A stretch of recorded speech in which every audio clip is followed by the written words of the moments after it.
3 years later. I gazed out over the bustling city from the palace balcony, the early morning sun casting a golden hue over the restored capital.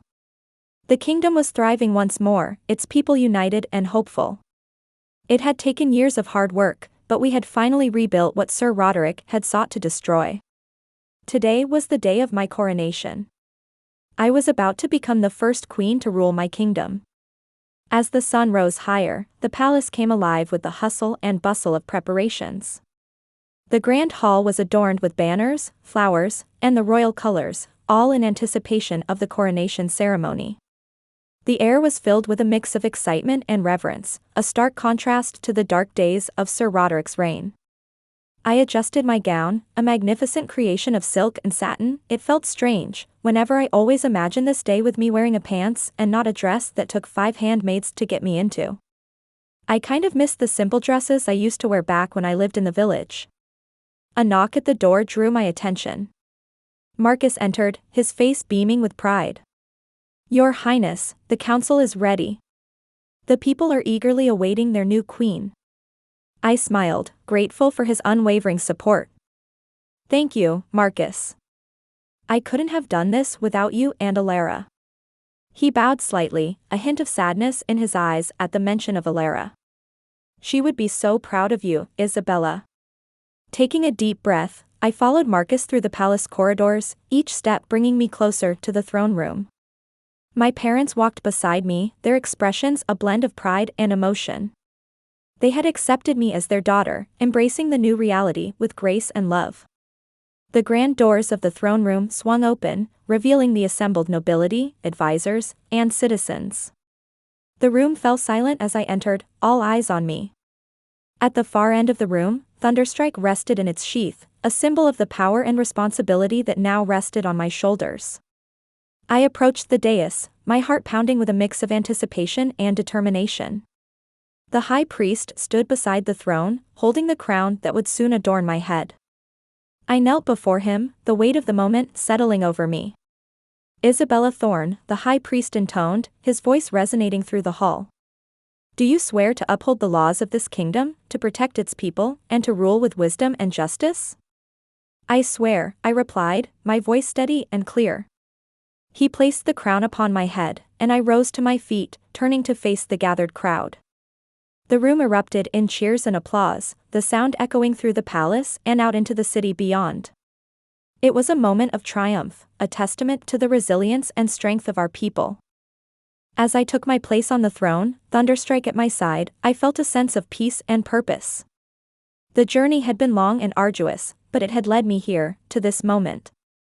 I was not just a queen, I was a symbol of hope, a beacon for a brighter future.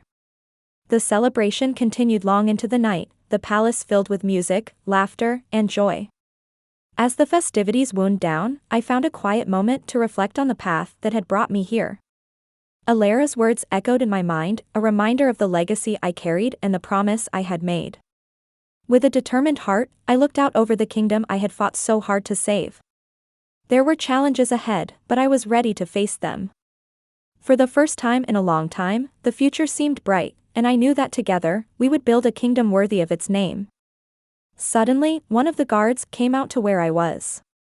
He looked out of breath, like he had been running up here to find me. "Your Majesty," he said, catching his breath. "I got news from the far north territory. Dark magic has been building there." The guard paused for a moment, he froze and went rigid. Marcus grabbed for his sword that was on his hip. He was sensing the same thing I was. The guard's mouth suddenly burst open, showing rows and rows of teeth. The guard's eyes bulged out of their sockets, and the room suddenly had an icy chill to it. "You thought you killed me. You thought that I would leave just like that, Queen. I shall return, and when I do, your kingdom will be mine." I stood frozen, the icy chill in the air cutting through my celebratory mood. The guard's transformation was horrifying, his mouth filled with rows of sharp teeth and his bulging eyes staring at me with a malevolent intensity. Marcus and the other guards sprang into action, but I raised my hand to stop them. "Wait," I commanded, my voice steady despite the fear gnawing at my insides. "This is a message, not an attack." The guard's distorted mouth twisted into a grin, the teeth glinting in the dim light. Clever girl, the voice rasped, sending shivers down my spine. I am more than just a mere specter. I am the essence of the dark magic that once fueled Roderick. And I will reclaim what is mine. I stepped forward, gripping Thunderstrike's hilt. The blade hummed with power, a comforting presence in the face of this new threat. You have no place in this kingdom, I declared, my voice ringing with authority. Your reign of terror ended with Roderick. The guard's body convulsed, the demonic presence within him struggling against the physical form. You are mistaken, child. Dark magic is eternal. It cannot be destroyed, only contained. And it will find a way to break free. With a sudden, violent shudder, the guard collapsed, the demonic presence dissipating into the air like a wisp of smoke. The room was silent, the tension palpable. Marcus sheathed his sword, his expression grim. We need to act quickly, Your Majesty. If dark magic is truly gathering in the north, we must be prepared. I nodded, my mind racing with plans and strategies. Gather the council, I instructed. We need to assess the situation and plan our next move. This threat cannot be ignored. As Marcus and the guards moved to carry out my orders, I took a moment to steady myself. The coronation, the celebrations, the sense of triumph, it all felt distant now. The weight of the crown was heavier than ever, the responsibilities more daunting. But I was not alone. I had my advisors, my loyal subjects, and the legacy of my ancestors to guide me. And I had Thunderstrike, a symbol of my determination and strength. The kingdom will not fall. Not while I still drew breath. And so, with determination burning bright within me, I prepared to face the challenges ahead, ready to defend my throne and my people from the shadows that sought to consume us.